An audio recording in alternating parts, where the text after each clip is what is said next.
Good evening, everyone. A very warm welcome to all of you for the interaction with our Honorable External Affairs Minister, Dr. X. Jaishankar. It is an honor and privilege to have such an esteemed guest here at IIMA Ahmedabad. We now request our Dean of Alumni and External Relations, Professor Saral Mukherjee, sir, to deliver the welcome address.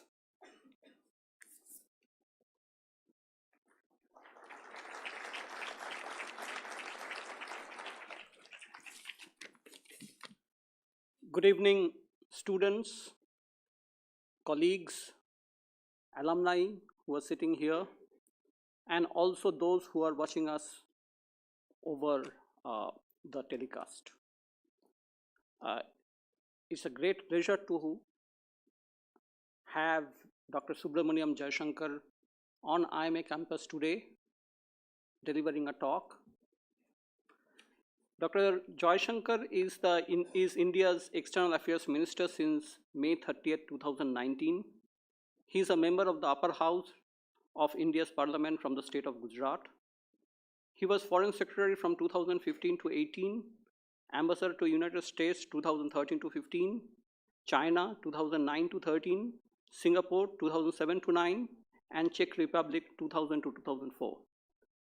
He has also served in other diplomatic assignments in embassies in Moscow, Colombo, Budapest, and Tokyo, as well as in the Ministry of External Affairs and the President's Secretariat. He was also President, Global Corporate Affairs at Tata Sons Private Limited from May 2018. Dr. S. Jaishankar is a graduate of St. Stephen's College at University of Delhi. He has a Master's in Political Science and an MPhil and PhD in International Relations from Jawaharlal Nehru University, Delhi. He is a recipient of the Padma Shri Award in 2019 and has written a widely acclaimed best-selling book, The India Way, Strategies for an Uncertain World, which was published in 2020. Dr. Jaishankar, welcome to IIMA.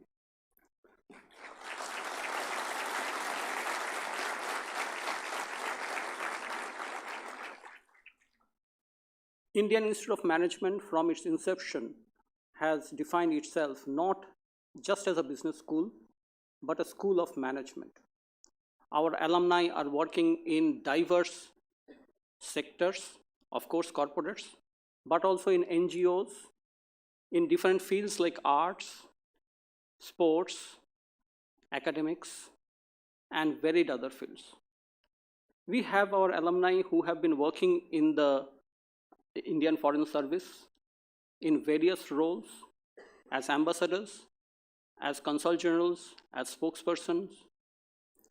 In fact, Dr. Jaishankar, the current ambassador to Russia, Ukraine, and Tajikistan is actually IIM Ahmedabad alumni. We have today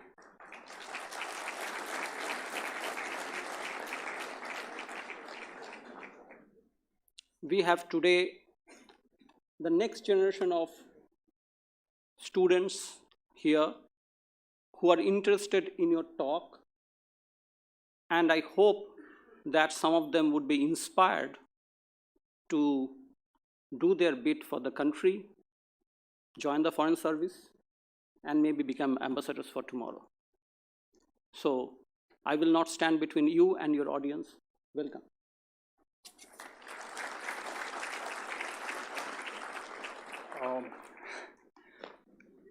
We now request our esteemed guest to address the audience.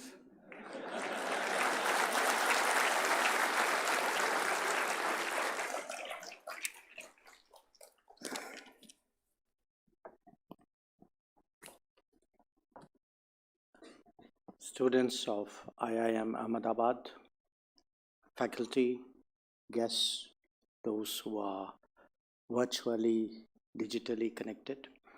Let me say what a great pleasure it is to be here today and have a chance to interact with you.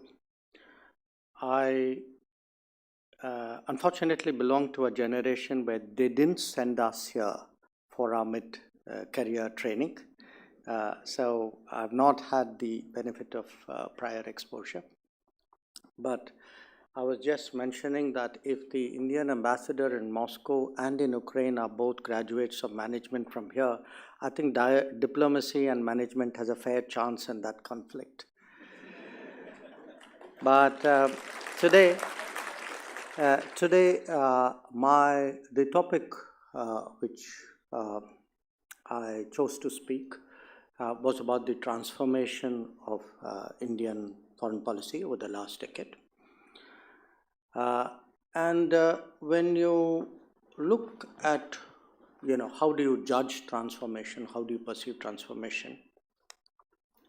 One, of course, is the manner in which we look at the world. Today, not just look at the world, how do we interact with the world? Much of that has got easier. Today, it's possible to get a passport in a few days. In fact, people grumble if it is more than a few days.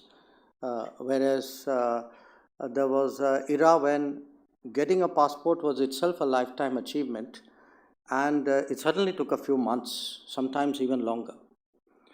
But it's also an era where more of us travel abroad as students, as tourists, in business,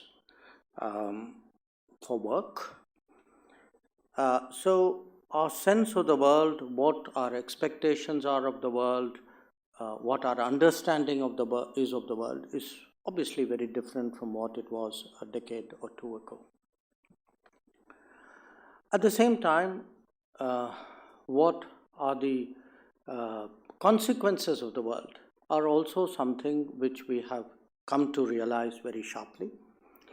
For the last 2.5 years, all our lives have been deeply and dramatically affected by something which happened quite far away from us and came to our homes and into our lives as a pandemic. We saw how a conflict can affect people.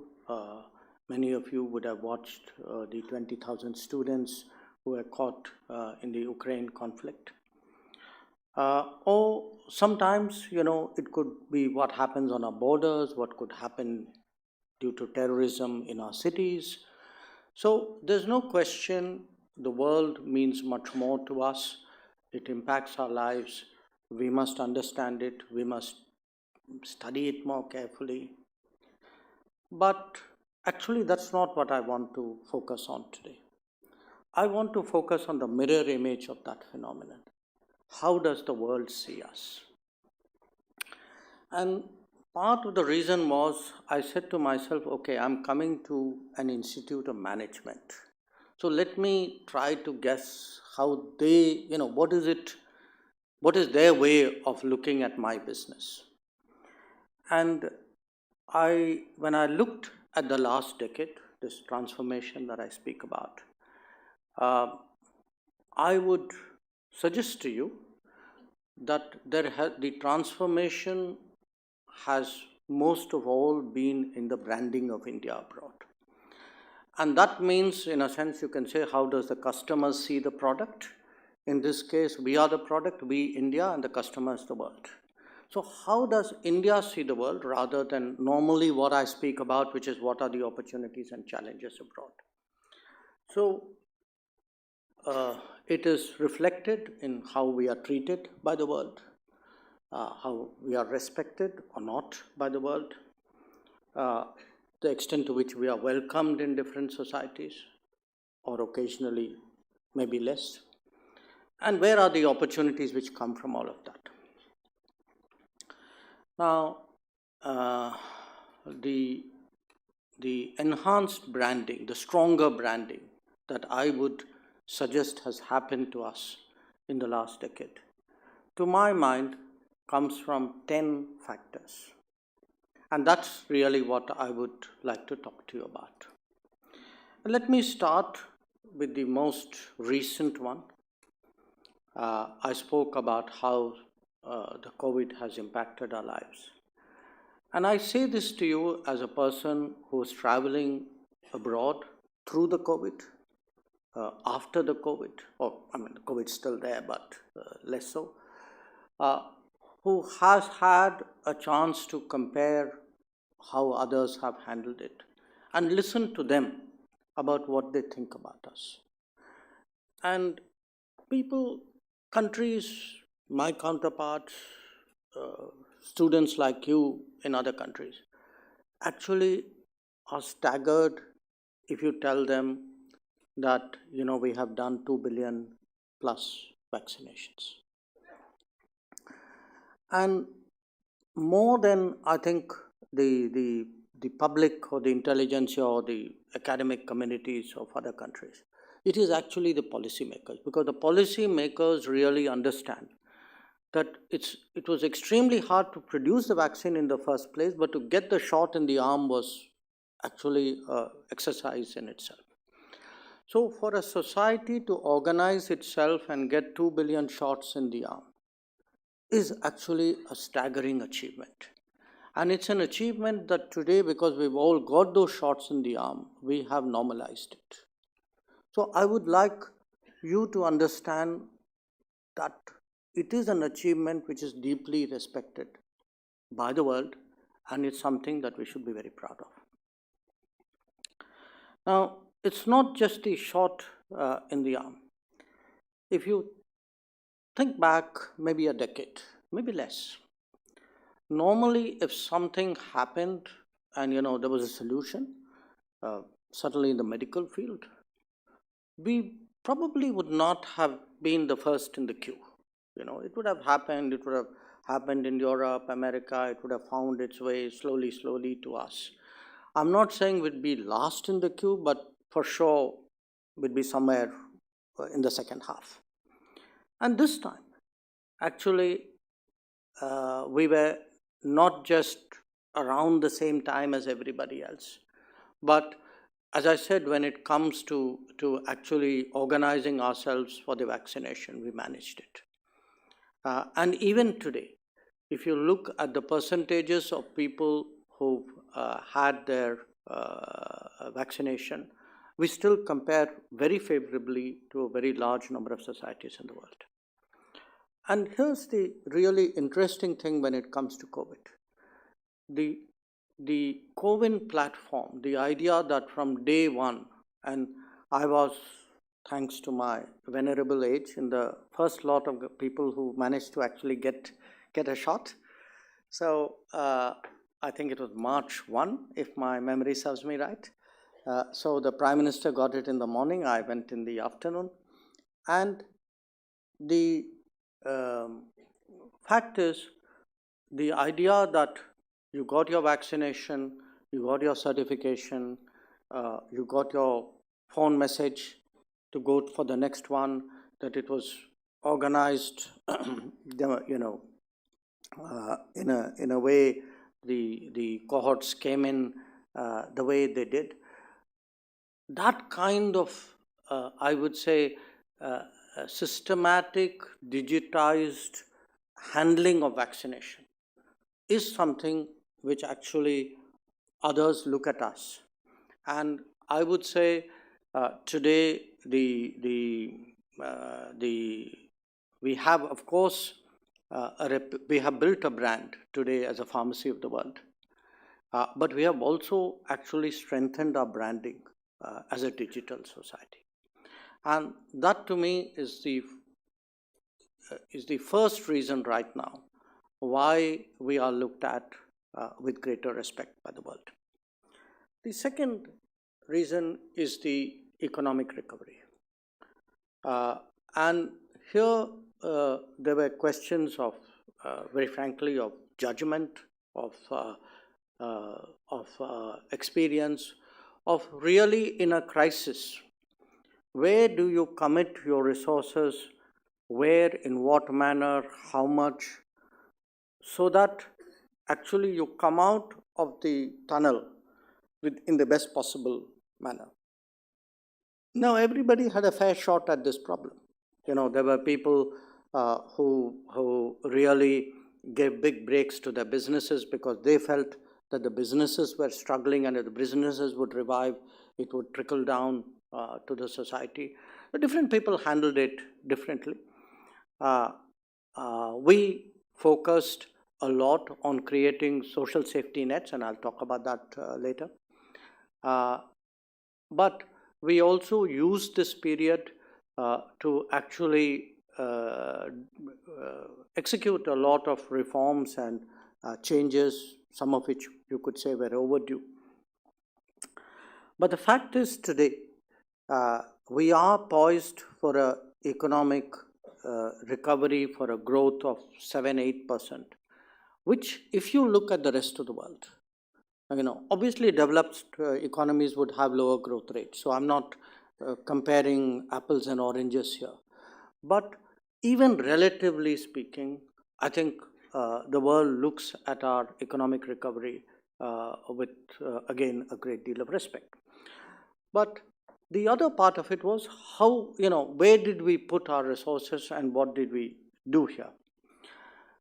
I don't really know if we ourselves are fully cognizant of the enormity of what we have done in the last 3 years. When I go out of India, I use a metaphor. I tell them, I have a 800-400 story to tell you. The 800 are 800 million people who, from the time of the lockdown, a few months after the lockdown, till today, are receiving food from the government, so that we never had the kind of problem we had when the Spanish flu was here, which was more people dying of starvation than actually of the disease. And the 400 number is the 400 million people who get money put in their bank accounts every month, which gives them that margin to deal with a very distressing period. And this 800-400 has happened again because we are a digitized society. That we have today, thanks to Aadhaar, thanks to Jan Dhan Yojana, thanks to people having bank accounts, thanks to the bank account, the phone number, wherever required, the bank account, the PAN card, this connection and the ability of the state to actually support its citizens without loss and transmission. This is actually a huge achievement. Now, you could say, okay, well, that's what you're doing at times of distress. But I want to drive home to you that there are actually, in a range of other areas, a vast social transformation which is taking place. The one which, of course, captured the imagination of the world the most was actually Swachh Bharat and toilet building. Because if there was a blot on our public image, this was one. And the fact that we have constructed 100 million toilets, that there is a very visible improvement in the cleanliness, in the sanitation of India, that we actually today rank cities and compete, create a competitive environment for people to improve their conditions of living. That's actually had, again, a very big impact abroad. But if I were to give you some other examples, you're all familiar with the Ujjwala scheme, okay, replacing firewood with LPG. Now, the beneficiaries of Ujjwala scheme exceed the population of Germany. The beneficiaries' last count is 93 million. There is today a scheme called Pradhan Mantri Awas Yojana, which is to give, to support house building in India. There's an urban variant, which right now 6 million houses have been done. There's a rural Gramin Awas Yojana, which 18 million people have been done. Now, if you consider 24 million houses which have been done in this period, and if you take the average size of an Indian family, which is 4.8, that means 110 million people in the last 3 years have a home of their own, which they did not have before. Now, I could give you other examples. Mudra, the loan scheme. The beneficiaries of Mudra exceed the population of the United States, 350 million people. of which 230 million people are women. So this scale of what is happening in India, in fact, if you even tally up our the various insurance yojanas, between the three of them, the beneficiaries, and there obviously will be overlaps there, are 450 million people. So that sense of India, if there is a feeling that a country is under transformation, actually large parts of the world are looking at us, not necessarily getting into the debates that we have in India. And those debates are natural in a democratic society. But because they are at a distance, in a sense, they are cutting out the clutter and looking at really what is changing in India. And they see an India today which is far more digital, which is far more socially supportive, where the infrastructure is coming up at a very rapid rate, which is much easier to do business. I mean, still far from perfect, but much easier to do business. And where there is a certain buzz and an energy, which I think the world values. Because if you look at the rest of the world, very honestly, as a compulsive traveler, every time I want to feel optimistic, I come back home. So that's really the state of the world. Now, the third factor is actually the impact we are making on the world, because the world is feeling that impact. Now, there are different ways you can quantify it. Our exports today are more. In fact, last year was the highest ever exports we've had, which is $670 billion. Because we are a developing economy with a high rate of growth, obviously our imports are more as well. And our imports are maybe about $100 billion more, $750 billion. But I want you to understand again what this means when you go out. And I've just come back from a part of the world where Indians, even Indian foreign ministers, normally don't travel, or don't travel as frequently as they should, which is Latin America.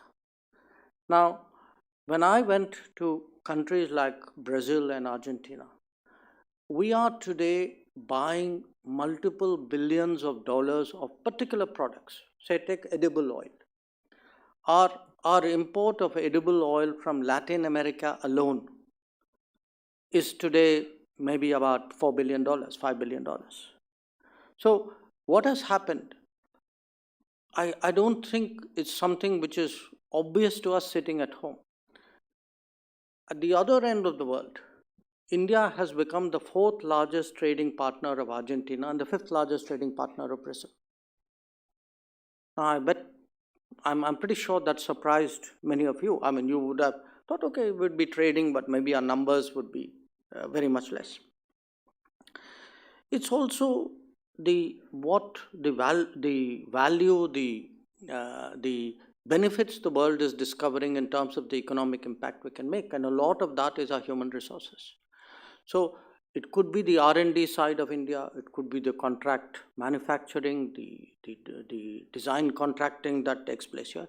It could be today actually physical manufacturing in India, because we have made it easier to do business, because actually the quality of human resources is improving, because there is a culture of innovation and startup and technology in this country. When you have, when the public discourse today says, I've changed the drone policy, we have produced 100 unicorns. That's a very different discourse than we had 5 years ago or 10 years ago. And the world is responding to that, because you can see that, for example, in the volume of the foreign direct investment, which last year was also at an all-time high of $84 billion. So the sense, again, the economic sense I want to convey to you is, for the rest of the world, we are mattering more and more. We are mattering as a market. We are mattering as a producer. We are mattering as an inventor. I cannot tell you how much respect there is for the fact that we made our own vaccine. That has really resonated. So this, you've all heard of Made in India, for sure. But that sense of invent in India is also something which is today getting traction. And I think it's very significantly responsible for upgrading our brand. Now let me move out of the economic side to the political side. You all know we are going through, the world is going through a very complicated conflict in Ukraine. And the world is very polarized as a consequence. Now, in a very polarized world, obviously, all countries come under pressure from this side or that side. The fact that we have taken an independent stance, the fact that we have made decisions which we believe are the right decisions from the perspective of the welfare of our people, that is something, again, the world has noted. So the independence of India's positions, and the balance. I mean, it's not just about us. In many ways, we are also articulating the sentiments and the feelings of a lot of other countries who may not be that confident today in expressing the same. So, to my mind, the fourth reason for the brand improvement is really that a stronger confidence and a more independent voice with which we have spoken out on global issues and made our decisions on that. A fifth one is actually how resolute we have been. How resolute we have been, for example, when we have been challenged in the border areas. 2 years ago, in the middle of COVID, we had the Chinese actually move forces in violation of agreements. And that we stood our ground, that 2 years from then we have been working it out without making concessions. I think again the world has noted that this is a country which is capable of defending its interests, that it will not yield, that it would be both strong on the ground and vocal in terms of putting out its interests. Now, one part of it, as I said, is obviously about the gains you make, the interests you defend. But the world always also looks like we do at people. How creative are they? How innovative are they in looking at issues? And we have emerged in the last few years as among the more innovative powers when it comes to diplomacy. And two examples of that innovation actually both involve 4 countries. One is a mechanism called the Quad that we revived in 2017. It had a false start a decade ago, and today is actually counted as among the more effective, more credible platforms to deal with shared challenges and common concerns of a lot of countries in the Indo-Pacific area. On the other end, in the Middle East, in West Asia, we are attempting something. It's at an earlier stage. It's something called I2U2. It's a grouping of US, India, UAE, and Israel. And here the focus is much more on the economic, technology, sort of civil society cooperation. But that we have been nimble, we have been creative, we have done something that is very contemporary when it comes to diplomacy, which is a diplomacy which was stuck either in treaties and alliances, or which hoped the UN would step in every time there's trouble, and the UN has been less and less willing or capable of doing it, or that people found bilateral fixes. Now, we have come up with a none of the above answer, which is There are situations where countries have to come together, find ways of working together, not necessarily doing it with all the rigor and the legal commitments that traditional diplomacy is used to. And that actually is something the rest of the world is looking at with a lot of interest. Now, having said that, we are in many ways a very unique society.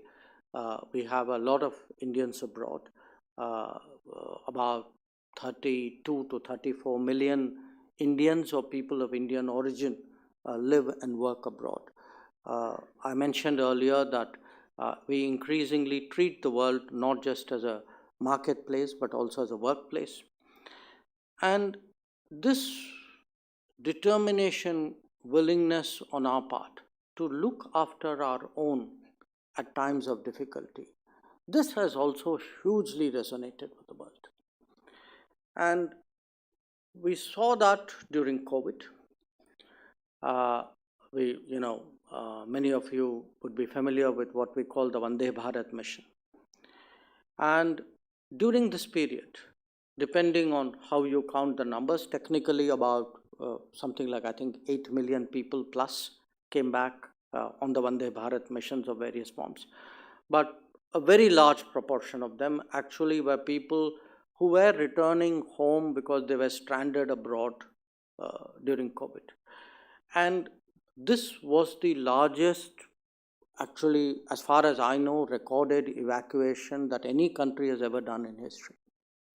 And of course, from a institutional point of view, for us in the Foreign Ministry, it meant while everybody was working from home during COVID, our homes were in the office during this period because we were actually working 24/7, 365 days a week in multiple shifts, so that this 7 to 8 million people could actually come home.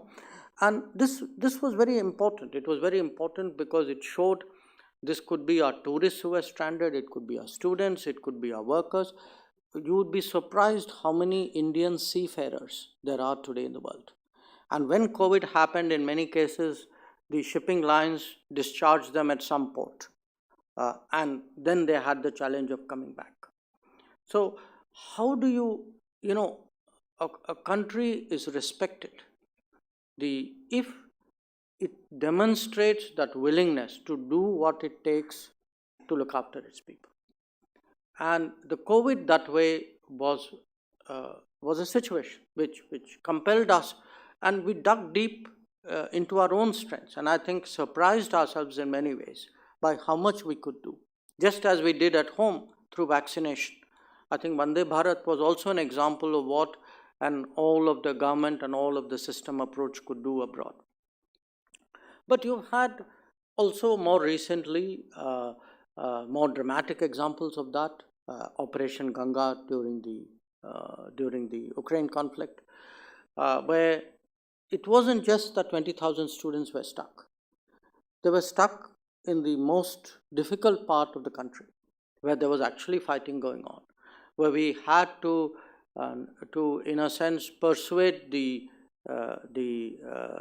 countries involved to halt their operations for our people to come out, and then bring them out while the rest of the country was also on the move, and bring them out to absolutely the other end of a very large country. And that we could do this, again, I've actually had counterparts who began by telling me, we actually got 2 planes out. And so sometimes it's a bit embarrassing. They'll ask you, so how many planes did you get out? So you sort of say, okay, well, I had 90. But the point I am making is, again, you would have seen at that period the focus and the commitment with which the Indian system went to deal with this situation. That you had 5 neighboring countries. In fact, to each one of these countries, a minister was deputed saying, you go there and you stay there till everybody comes back. And you will personally make sure that the people coming back are well looked after and well organized for the return. So I say this again because, time passes by, events happen, people come back, and we then, it's somewhere there at the back of our minds. But you have to understand, abroad, it's one more element of our cumulative image. That it's a country which is not only willing, as I said, to deal with its seafarers and its blue collar or white collar workers abroad, but which will actually go into conflict situations and pull out its people. And then comes the other part, that it's not just about us. We have actually also developed the image of being what we call a first responder. Think back on some of the natural disasters of, say, the last 7-8 years. And, fast backwards a bit more. And I want you to remember the tsunami of 2004, December 2004. When the tsunami happened, a large part of the relief effort actually came from the US, from Europe, from Japan.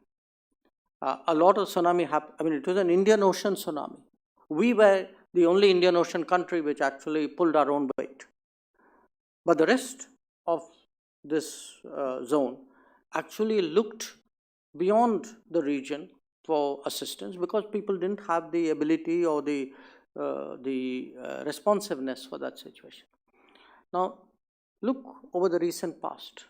It could be the Nepal earthquake, it could be the Yemen civil war, it could be we had a mudslide in Sri Lanka, actually a water system breakdown in Maldives, a typhoon in Myanmar, cyclone in Mozambique. And at least from Africa till, I would say, Philippines, if something happens today, we have been there, we've been there among the earliest, and the expectation of the region too. And that's what, again, counts in terms of branding. That in the last decade, we have built up a very credible record as a first responder. A first responder not only to their troubles, but every time actually we go in for our own people, and if there's somebody else out there, we bring them back too. It happened at Wuhan. Our first lot of flights which came back when the COVID happened there had foreign nationals in it, even from Ukraine. Many of you heard stories of citizens of other countries who came back. So the idea that, this is not only a country which today has the capability of, looking after its people, it has the generosity also to look after others. And then, of course, there's always the most noble cause: how do we save our planet? And I don't mean that facetiously. There are today existential problems. I think you can see what's happening in Pakistan. The enormity of climate change, I think, is now making itself felt in different ways. It's happened in India too. Most parts of India this year have got more rain than they've had for a long time. Many parts of India, certainly where I live, has experienced heat and cold of a degree which is not normal. So if you are looking at the big issues of the day, to my mind, climate change is one of the biggest issues. It is an existential issue. And so are we the laggards out here, or are we the leaders out here? I think that too is a debate which is increasingly moving forward in a favorable way to us. People today, when they think of India, they don't think coal, they think solar. As I said, digital is one part of our changing image. Renewable is another part of our changing image too. So a country today which at our level of income, for us to contemplate green growth, to make the adjustments, to embrace the technologies to do that actually requires very bold leadership and a very deep commitment to ourselves as well as to the planet. And I think if you look in the field of climate action, actually it's interesting. in the last few years, there have been two big initiatives, something called the International Solar Alliance and another one called the Coalition for Disaster Resilient Infrastructure, because natural disasters are affecting the infrastructure, so you have to plan for them in advance. Interestingly, actually, both initiatives have come from India, and both today, the Solar Alliance has more than 100 members. The CDRI is moving up into the high double digits. And finally, I would say what adds to the transformational message of India on the move is actually our culture, heritage, and civilization.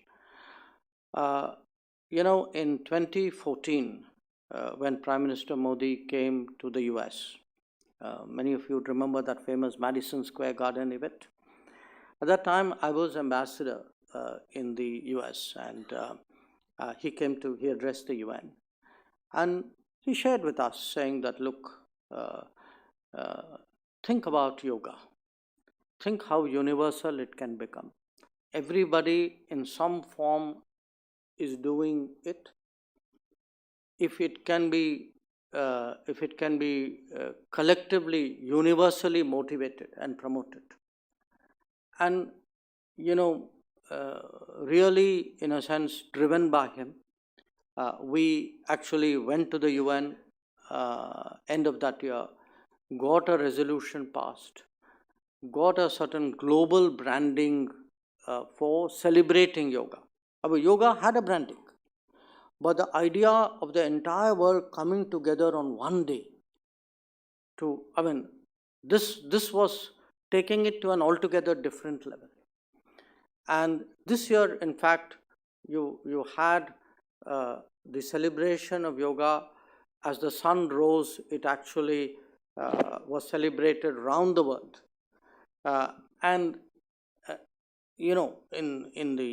Intuitively, in the minds of people, it is something which is very deeply connected with India and with Indian civilization.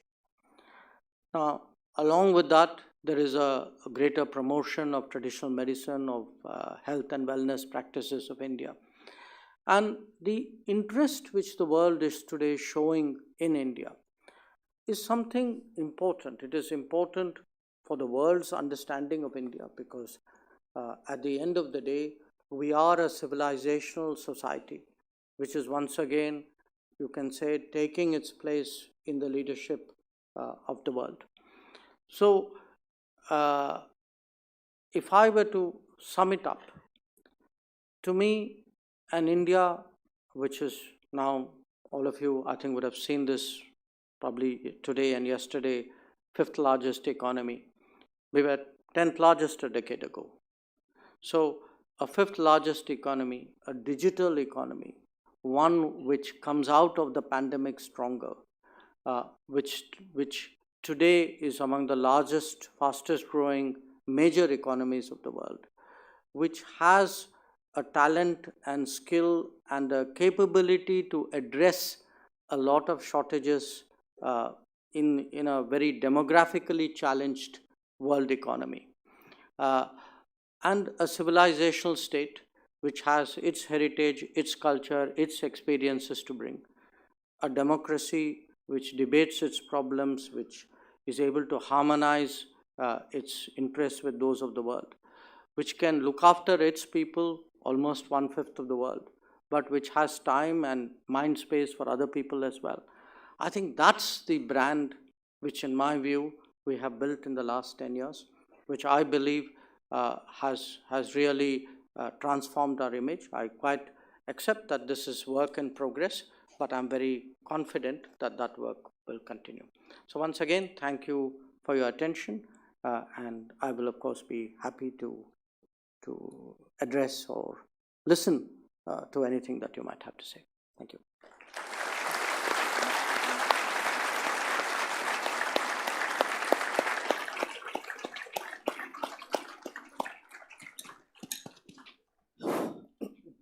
Thank you, Minister. Excuse me. Thank you, Minister, for that excellent summary of how indeed India's place in the world has changed over the last decade or so, and how people in the rest of the world look at us, sometimes one needs to be reminded that we are indeed moving forward in great steps, and I think that was very well put together. With your permission, I will kind of set the ball rolling with questions, and then Yakshit as well, and we will also ask the audience to ask you some questions. And in the spirit of we are doing well, but how can we do better? I would like to start off by asking a question about the service, the foreign service itself. You have been a member of the service, and now as minister you head the service. I have always wondered at the sheer masses that the diplomatic corps employ in countries like the US or even Brazil, for that instance. A country of 200 million people has maybe twice the number of diplomats that India has in the field. So in a sense, we are in a sense do not have the mass that one requires to be able to carry things forward on a larger scale than has been the case so far. It's not that we have not been doing a good job. However, how do you see that playing out? You know, when the US has like 8,000 plus diplomats and India is fielding, I don't know, 800, 900,000. Or China has 170 missions and we're at like 125 and so on. So do you see that playing out? Well, I can give you answers at multiple levels. First of all, I like the idea of having more people, and I hope you can advocate this so that I can persuade the finance minister that I have a good case.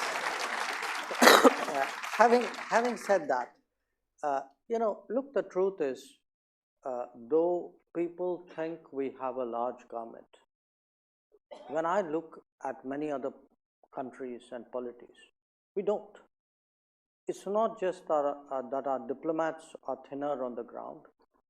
Our police people are thin on the ground, our administrators are thin on the ground, our doctors and, hospital administrators. So pretty much any part of the state and the state apparatus, I think we have not grown commensurately to the demands of the economy and society. So in diplomacy, I'm facing what is also a general problem. Having said that, I would say, okay, there's a third angle to it. See, we, in an interesting way, we undercount. We as a bureaucracy, we're quite rigid, okay? So what happens, we categorize people and we say, this person is a diplomat and that person is support staff, not a diplomat. So the way we do the bean counting, we narrow the number of people we categorize as diplomats. If you look at a lot of other countries, people we do not categorize as diplomats are categorized by them as diplomats. So there is a lot of truth in what you say. I honestly believe that there should be more diplomats, but I honestly believe there should be more people in other government services as well. I accept the maxim that we should have in a sense minimum government and maximum governance, but from the point of view of the efficiency of the system. I mean, to me, I cited the example of passports. I mean, there were a lot of things in the passport process which we really didn't need to do, and which were tautological, which were, I mean, sometimes ridiculous. I mean, you ask somebody else to certify who you buy. So, I mean, you could certify it yourself, which is what you do now. My take is that it's something which I hope will happen. We have certainly in this decade, I think, created about 25 new embassies. The bulk of them in Africa, because we were very underrepresented in Africa. In fact, I've just come back from opening an embassy in Paraguay. We are opening 2 of them in the Baltics, because these are very strong digital societies, very tech savvy people with whom we need deeper ties. So we will grow, but I could always do with more people, sure. So just to build on that point a little bit, as we move forward and we need to negotiate all of these different things, including trade agreements, political things, and so on. And with increasing technology deployment across many areas, there would be a need for specialists and generalists. The service itself, as it has evolved over the years, takes in generalists. Maybe some people specialize over time. How does that play out in terms of our ability to be able to generate better outcomes going forward? That division between generalists and specialists, and how that process is managed at the ministry level, at the service level, and so on. There's a case to be made either way. Okay, if you are super specialized, you miss the woods for the trees. If you are really generalized, you don't see the trees. So you've got to find some balance there. What we try to do, we take the first level of specialization. Particularly in the last 10 years, because I have been associated with the senior management of the ministry for the last 10 years. We have, for example, said the first filter is a kind of a language cultural filter. So if you have learned Chinese, keep going back there. Now, I must admit I am a violation of that rule, okay, but I belong to a different era, and the exception cannot in a sense be the rule in this situation.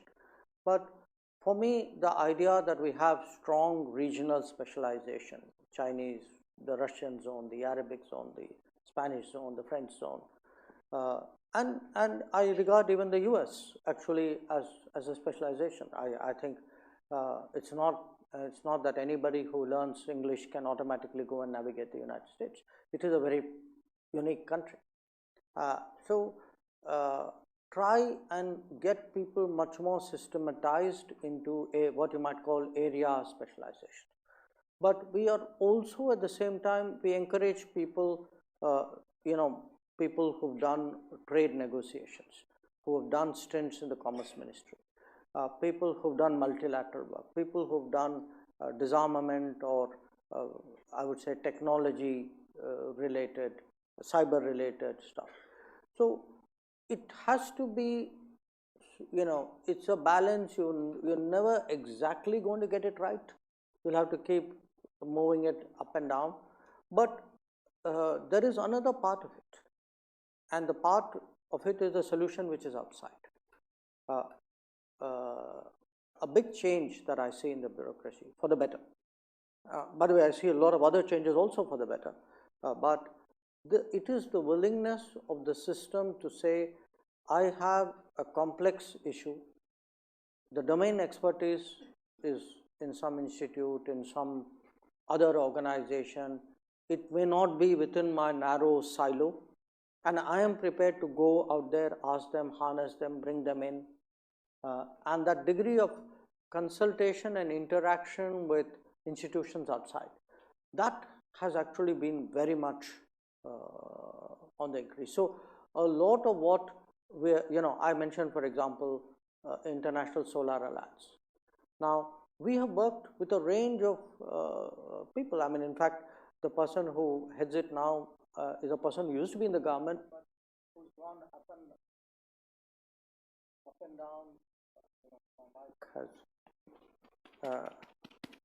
Between he was with Terry for some time. So I think that cross fertilization has been good, but again, I realistically am not going to grow the size of the bureaucracy to meet my demands. So it's much more sensible for me to harness the creativity and energies and knowledge of other institutions. I think that's the fix. That's good to hear. I hope that we will also be a part of that. Oh, absolutely. I mean, you are already. I mean, we, after all, look at it this way. We have a training institution. So ask yourself, why do we send people to you? Because our belief is that after the training that we do ourselves, there are still gaps in our training, which they will fill if they come to you. So you are actually a model for me. Look forward to much more, sir. Let me hand over to Yakshit. Yes, sir. So there's a lot of commonalities that we see with Latin America, as you just mentioned, on the demographics, the middle class economy that we have, the energy demands, and as well as the climate goals that we have. Did we miss out anything since the last 70 years, or to reframe it better, what silver lining did we see right now so that the terms of engagement have been increased? And do you think, are there any kind of synergy that you think can be implied in entering Africa as well from the learnings that we have from Latin America? So if I understood the first part of your question, you're asking me, did we miss out anything with Latin America? Yes. Oh, we missed out a lot. Yes. We missed out a lot because, very frankly, I think distance, physical distance created mental distance. You know, you would be surprised sometimes at the questions which are asked at either end about the other end. I would still argue that there are big gaps out there. But what has changed, of course, is because we are, communication, information is much more available today, and trade has also become more global. So, it's interesting. I spoke about edible oil. So we in fact import two kinds of oils from Latin America: oil for the stomach, but also oil for the cars. Now, in the old days, people would have said, getting oil from Mexico or Brazil or Guyana, it's so far away, it doesn't make any sense. That's no longer true. So the logistics component of transaction has got so manageable today. So all this is part of a globalizing world. So to my mind, in fact, there is a phase of discovery of each other which awaits us in the India Latin America relationship, and we in the government will have to encourage it and foster it by going there ourselves and setting an example. But I do see in many ways, the sort of trade leads the flag here. That I see Indian businesses there. I could see in mining and metals, in power transmission, in agriculture, in seeds, in chemicals, in IT. Indian businesses are there, and sometimes they're in fairly substantial numbers. But there are still big gaps, and I think that's one region we really need to play catch up. In the case of Africa, we have a kind of a pervasive footprint because almost every African country, first of all, has an Indian community historically, but the question is, how do you deepen that? How do you take a presence and make it into something more substantive? We have especially after a big Africa summit we had in 2015, we have really stepped up our commitments in terms of projects, in terms of training, exchanges with Africa. And as I said, we've opened 18 new embassies in Africa. So today we would be among the countries which have a very intensive Africa presence. The challenge for that again is, how do you translate that into business? And that is happening, because again, if you look at the export figures the year which is just over, we had set a goal of $400 billion. We exceeded that. But a large part of that growth is actually also coming out of of Africa and Latin America, which were previously kind of taken very lightly. So there is scope there to grow, because for us these are relatively unexplored markets. So what message do we have to offer for the G20 presidency that we are taking up? It's honestly a bit early in the day, because the baton kind of still hasn't been handed over to us. The summit will be in November in Indonesia, and we have to see how that summit fares before we sort of take over the responsibility. And the reason why I'm cautious here is not because I want to be dodgy about it. There are genuine challenges right now given the polarization of the world. And I think in particular how the repercussions of the Ukraine conflict are playing out in different forums, in different domains. This has become a very big concern. So in the current stage of volatility, to me, 3 months would be a long way off to predict. So I would therefore hesitate. But if I were to do a little bit of forecasting, there's no doubt today energy security is a huge concern for people. I mean, if the price of oil has effectively doubled, it's really hurting a lot of economies, and I mean, it's hurting everybody. But it's one thing to be $50,000-$60,000 per capita. It's another thing to be $2,000 per capita. At $2,000 per capita, you don't have the margins really to take that kind of pain. We've also seen it reflect in food inflation. So that also is a cause of concern, not just inflation, shortages as well, and disruptions of various kinds. So trade is getting disrupted. Commodities of various kinds, their availability, and therefore their prices are getting harder to predict.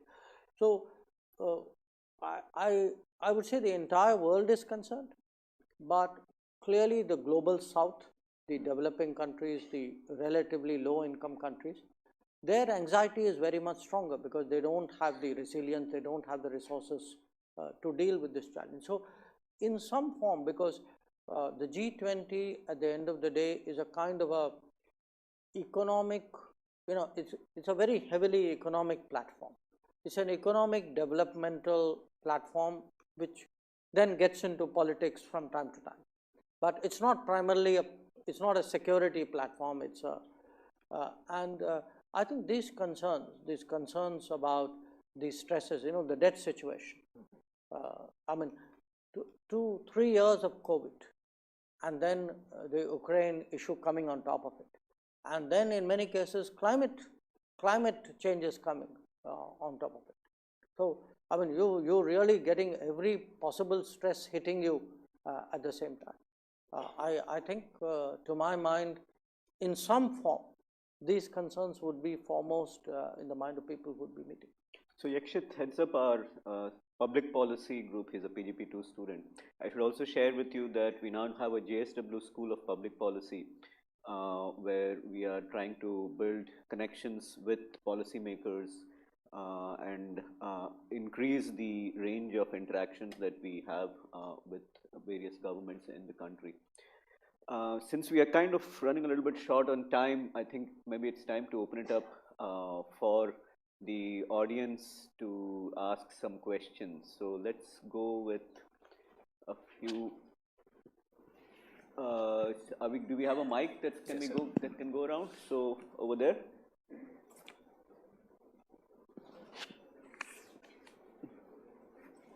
Good evening, Doctor.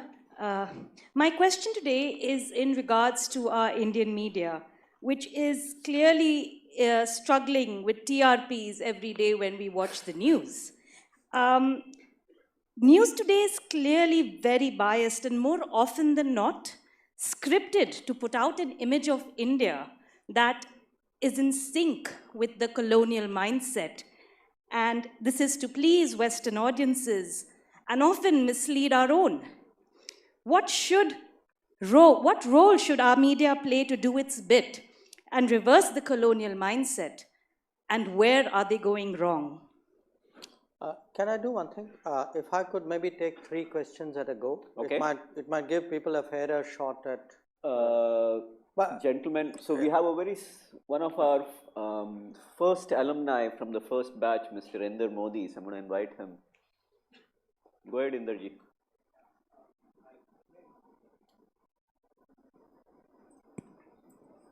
Sir, you mentioned about rising exports, and you also indicated that the imports have been even more rising much faster.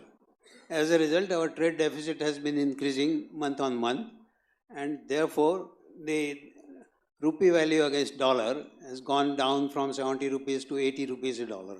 So do you think we have something more to do in various ways so that the rupee value doesn't go further from 80 to say 100? Thank you.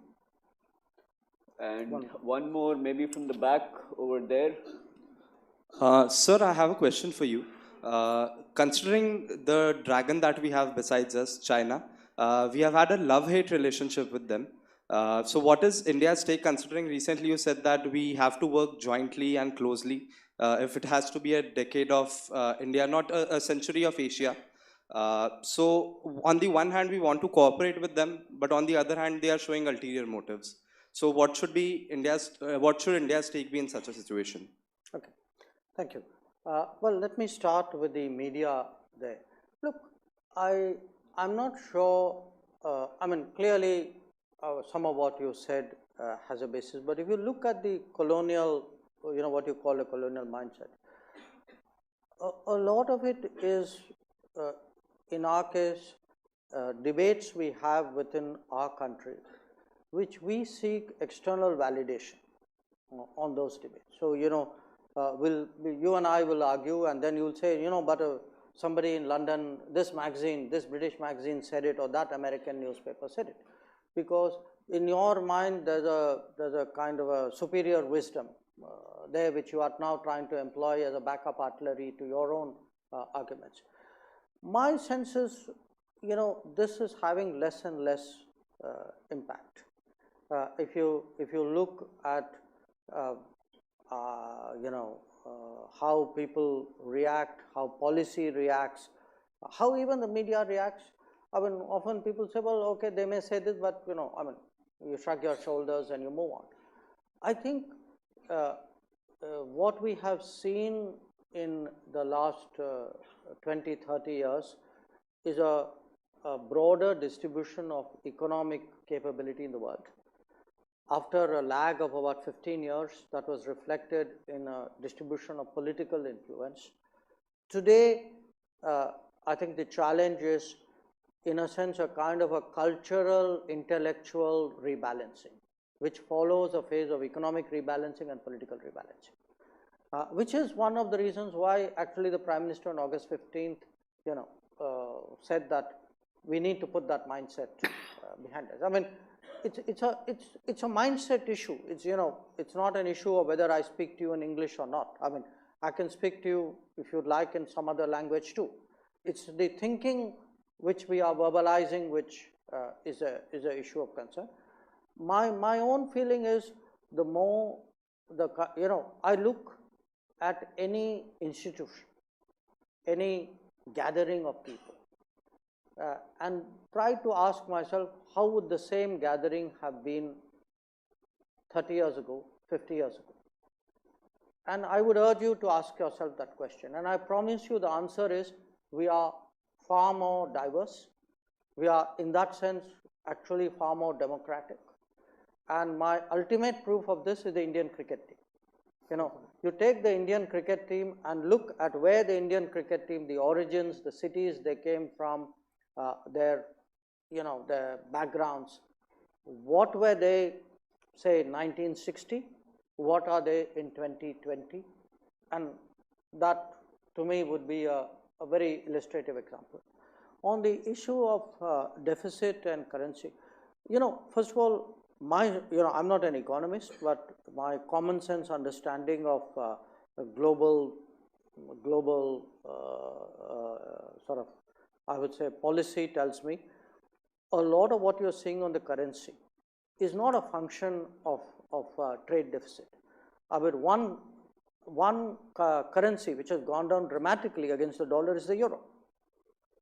It's not that suddenly Europe's trade account has changed. What happens at moments of deep global stress is there's a movement towards the dollar, because still the dollar is the safe harbor for the world. And in fact, if you were to take the Indian rupee vis-a-vis pretty much any other currency in the world, relatively, we have actually been impacted less. And These are some pretty strong currencies we're talking about. You're talking about the euro, you're talking about the yen. I think the real anxiety is the more the economic turbulence as a result of the COVID consequence and the Ukraine conflict continues, we are going to see, challenges here. Not just us; the whole world is going to see that.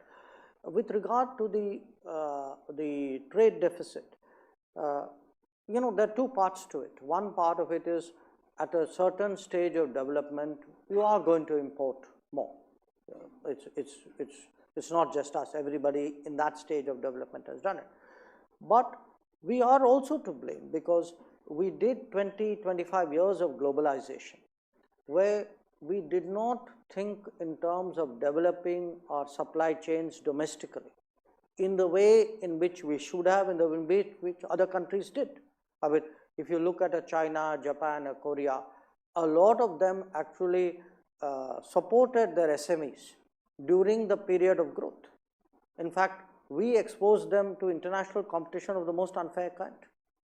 And for us today to say, well, why are we importing more? We're importing more because we neglected sectors of our economy, which we are now trying to rectify.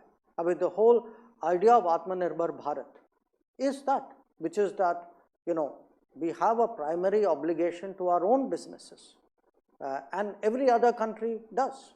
I mean, we were one of the few who give other countries not just a level playing field in our economy, in many cases their advantages, including non-market advantages which they have, we allow that to play out in our economy.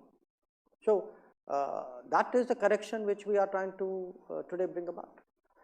And last issue, how do you work with China? Well, I guess this one led to that automatically.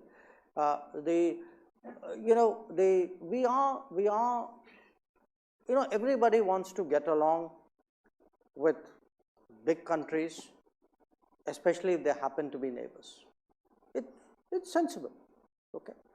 But you want to get along on reasonable terms, on terms of mutual respect and mutual interest. So the issue is not whether we should have good relations or not. I mean, who would say that we don't want good relations?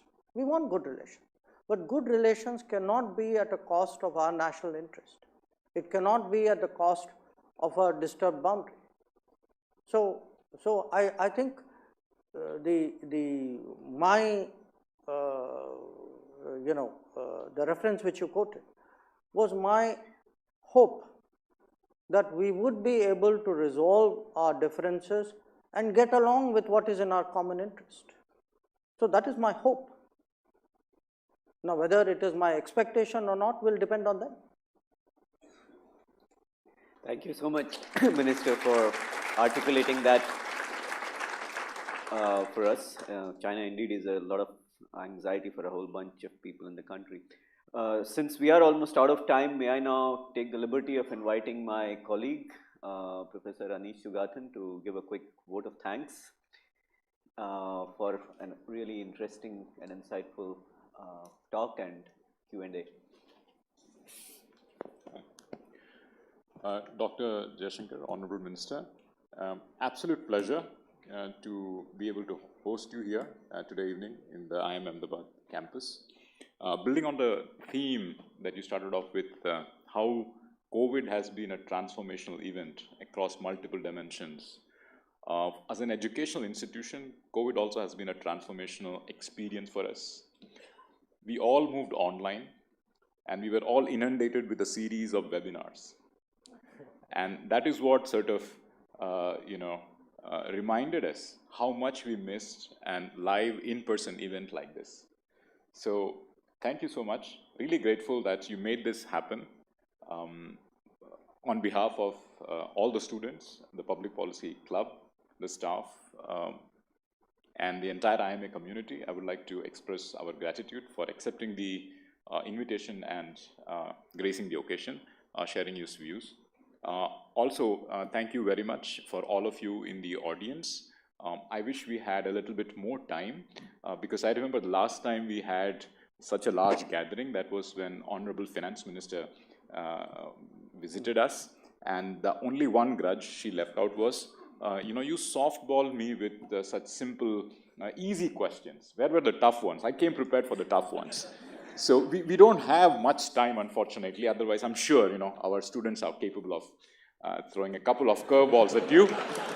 So thank you. Thank you, all of you, and have a lovely rest of the evening. Thank you once again for coming. Thank you so much. Thank you.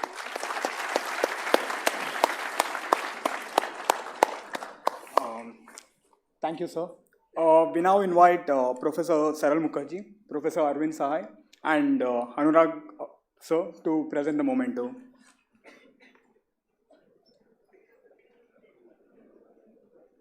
We're going for some. You are going from here to the Innovation Incubation and Entrepreneurship Center. So we'll let you go from here and you go to the car. And Anurag and his team will accompany you. So that's our logo. This is